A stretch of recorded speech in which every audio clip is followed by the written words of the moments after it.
Das polêmicas de arbitragem no Maracanã, vamos convocar aqui o Leonardo Gaciba. Cadê o Gaciba? Companheiro, tudo bem? Boa noite. Sempre precisamos de você, meu parceiro. Tudo bem? Boa noite. Não tem noite de folga para comentarista de arbitragem do Campeonato Brasileiro, sem sombra de dúvidas. Boa noite, senhores. É um grande prazer estar falando com vocês. Realmente foi um jogo bem difícil para a Edna e sua equipe. Não foi um jogo fácil, com lances de fina interpretação. Eu estava ouvindo vocês anteriormente e o fato de essa discordância de interpretação que existe entre vocês mesmos, né, entre os nossos comentaristas, isso por si só já mostra, eu já vou antecipando um pouco o meu comentário, que nós não temos lances de árbitro de vídeo, porque são lances de interpretação e nós temos que ser coerentes. Se a gente quer uma intervenção baixa do árbitro de vídeo, nesse jogo, antes de dizer se acertou ou errou, o árbitro de vídeo, para mim, agiu legal em não interferir nas decisões da Edna quando as situações eram todas interpretativas. Mas estou à disposição para ver a jogada que for. Vamos começar com a reclamação rubro-negra, porque a queixa é que é um empurrão no Wesley que acaba fazendo o gol contra, Gaciba. Eu vejo uma mão nas costas, aliás, duas. Não vejo nenhuma mão nas costas. São duas mãos nas costas, mas eu não consigo enxergar o que se chama de impacto, né? A ação do jogador que desequilibre o adversário, né? E eu acho que quem dá essa própria resposta é o jogador que faz o gol contra. Olha a atitude do Ed quando ele faz o gol contra. A atitude dele é de total frustração. Por quê? Ele já começou o seu movimento de impulso antes do contato físico, se eu não me engano é o Lucero, que está logo atrás dele, que encosta as duas mãos nas costas dele. Então, para mim, né, eu acho a decisão de campo acertada, não marcaria falta também. Há um contato ali, mas parece que é muito fraco realmente. Eu concordo contigo, Gaciba, né? Fechamos aqui? Pode encostar. O que não pode é desequilibrar o amiguinho. Encostar pode. Agora, a grande questão que o pessoal no meu grupo aqui estava chamando de Gasparzinho. Não, Gasparzinho estava em campo. Houve ou não houve um contato no Pedro, na sua opinião, para a marcação do pênalti para o Flamengo, Gaciba? Mas esse lance é legal exatamente por isso. É isso que eu estava falando a respeito do árbitro de vídeo, né? Sim, não é pênalti Gasparzinho não, viu? Houve o contato físico. Houve o contato físico da perna do Pedro, né, com o jogador defensor, né? Não é esse pênalti mandrake, aquele que o cara diz, olha, não caiu. Aí sim seria lance de árbitro de vídeo. O árbitro de vídeo teria que entrar e sugerir revisão, pois não houve contato. E aí, se não houve contato, claramente foi simulação do Pedro. O que eu acho que aconteceu na jogada é que, ao ter esse contato, o Pedro acaba errando o chute na bola. E aí acaba chutando o chão, porque teve esse contato na perna, ele já estava com a perna engatilhada. Qual é o grande detalhe desse lance? Porque, para mim, não é lance de árbitro de vídeo, viu? Ele tem que respeitar se o pênalti é marcado ou não é marcado, porque é um lance de fina interpretação. A respeito do que você estava falando, e eu vou usar isso, se o jogador do Fortaleza cruza atrás do Pedro e faz com que tenha esse contato que desequilibre o Pedro, ok, para mim penalidade existe. Mas na própria transmissão nós temos uma imagem atrás, que é inclusive a única imagem que nós tivemos para mostrar esse contato, que o jogador do Fortaleza está correndo ao lado. E na verdade o Pedro mantém esse contato com o defensor quando ele enquadra o corpo para conseguir fazer o chute. Então é o movimento do Pedro ao engatilhar o chute que faz ter esse contato com a perna do defensor do Fortaleza.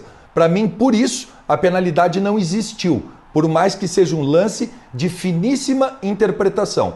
Se o jogador corre atrás do Pedro, pênalti. Como o jogador correu ao lado e o Pedro que busca esse espaço para bater seu chute, correr ao lado do coleguinha, conforme vocês mesmos colocaram, não é pênalti. Calçar o colega ao cruzar atrás dele, mesmo de forma imprudente e sem intenção, há penalidade. Então, para mim, na minha opinião, o pênalti não existiu, por mais que o contato tenha existido.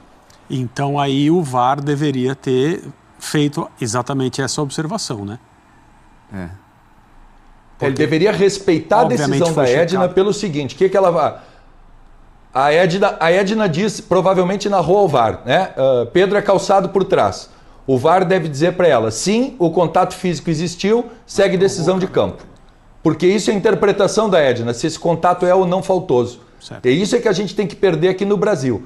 Né? A gente gosta de um VAR pouco interferente na partida. A gente acha lindo quando acontece lá fora que os caras não entram, né, na questão da intervenção. Quando acontece aqui, a gente como comentarista tem a obrigação de vir aqui e dizer: erraram, mas não deveria o VAR ter entrado. Por mais que seja muito difícil para o torcedor, em especial do Fortaleza, entender nesse tipo de situação que há um erro de arbitragem, mas não é um erro claro e óbvio, né, no qual convém a intervenção do árbitro de vídeo. É curioso isso, né? Porque assim, a Edna poderia mudar a sua opinião se chamada fosse.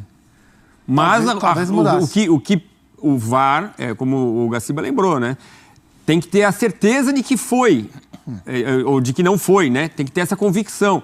Então, o VAR não errou em não chamar. É bem curioso, porque a Edna poderia mudar a sua opinião. Mas, Gaciba, se por um acaso, na conversa da Edna com o VAR, ela tem a impressão de que o toque foi por trás e o VAR comunica que foi um toque lado a lado. E se ela marcou achando que aconteceu uma coisa, mas aconteceu outra coisa, ainda assim o VAR não chama porque não é um lance claro, é isso? A própria árbitra, né, ou todos os árbitros, né, que apitam futebol, eles têm o direito de, se estiverem em dúvidas, solicitar ao árbitro de vídeo que mostre a imagem a ele.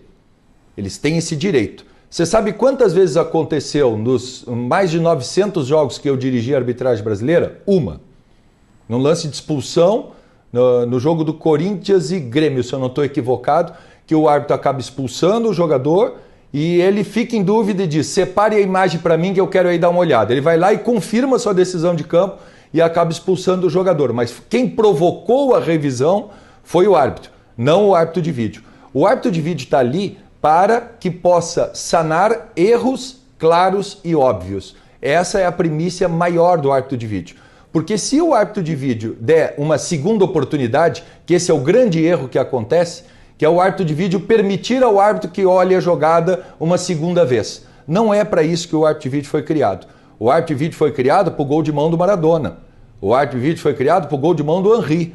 O árbitro de vídeo foi criado por 1,5 metro que a bola entrou no chute ao gol da semifinal da Copa do Mundo e a arbitragem de campo não viu. O árbitro de vídeo não foi criado para um lance de tão fina interpretação como essa, e o árbitro tem que sim ter personalidade de decidir no campo com o que ele enxergou dentro da partida. Assim como eu concordo com a decisão do gol do Fortaleza sem falta no defensor, eu discordo dessa decisão, mas acho, repito, o árbitro de vídeo para mim acertou nos dois, porque ele não tem que se meter nesse tipo de jogada. E a Edna estava muito próxima da jogada, né? Ela apita com muita convicção. Agora, se sou ela, eu vou ao VAR. Se ela tem esse direito, essa prerrogativa, não seria prudente ela ir, Gaciba, para tomar a decisão até com mais convicção? O detalhe será que ela tem dúvida? Depende da convicção dela. Essa é uma pergunta que tem que ser feita. Provavelmente provavelmente ela não teve. Ela não tem essa dúvida, ela está com alguma situação. E outra coisa que a gente tem que colocar, né? Tente imaginar um jogo que toda vez que o árbitro for contestado na sua decisão dentro do campo, ela vá ao vídeo para dar uma olhada na jogada. Tem treinadores aqui no Brasil, em especial, eu vou citar um porque conversei diversas vezes com ele e ele acha que é realmente assim que tinha que ser, que é o Renato Gaúcho. O Renato acha que tudo que é lance capital na partida, o árbitro deveria olhar. Como isso vai acabar? Challenger, desafio. A partir daí não precisa o árbitro de vídeo, a figura de um árbitro na cabine. É o seguinte, se o treinador do Fortaleza achar que não houve a penalidade, Edna, por favor, eu te desafio, vem até o monitor e observa se você acertou ou você errou. Quem vai propor o desafio são os treinadores, através de pedido de seus capitães ou até por pedidos próximos. Isso vai sanar 50% das polêmicas que existem no futebol. E quantos pedidos você imagina, Gaciba, por período? Dizer. A FIFA está testando dois por período, mantendo a decisão, o árbitro, o treinador mantém o seu pedido. Eles estão testando 2 por períodos. Né? Isso aí, só por si só, seriam 8 paralisações na partida. 8 paralisações da partida. Levando em conta que, nesse caso específico, nós não vamos ter todo aquele tempo de checagem que o árbitro de vídeo normalmente tem, nós vamos colocar aí por volta de 1 minuto e meio, mais ou menos, com 8 desafios, né? Nós estamos falando de 12 minutos de impacto no jogo. Para mim é muito. Eu acho que nós tínhamos que ficar no campo de um desafio por período para cada um dos treinadores, e aí nós já estamos falando de 6 minutos que nós vamos colocar mais no tempo do jogo. Pode tirar a dinâmica. Lembrando que um esporte tão lindo como é o voleibol, hoje em dia o desafio é utilizado como tempo técnico. O treinador sabe que a bola não tocou no bloqueio, mas desafia para quebrar o ritmo da outra equipe. Então, quer dizer, se no vôlei acontece, imagine no futebol como é que vai ser. Gaciba, deixa eu te fazer uma pergunta. Na situação de hoje do pênalti no Pedro, o lance é checado porque é um pênalti e o protocolo manda checar.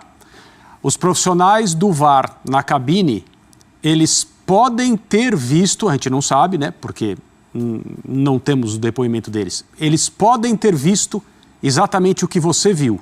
O jogador do Fortaleza estava correndo de lado e o contato é provocado pelo atacante, então não pênalti.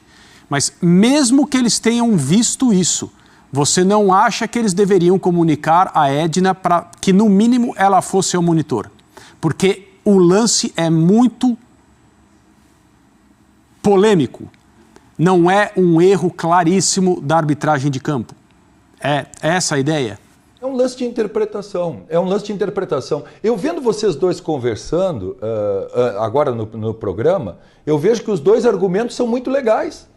São dois argumentos defensáveis. Isso aí, se você botar um torcedor do Flamengo e um do Fortaleza, cada um que tiver a sua opinião, ele vai ter argumentos suficientes para dizer se foi ou não foi pênalti.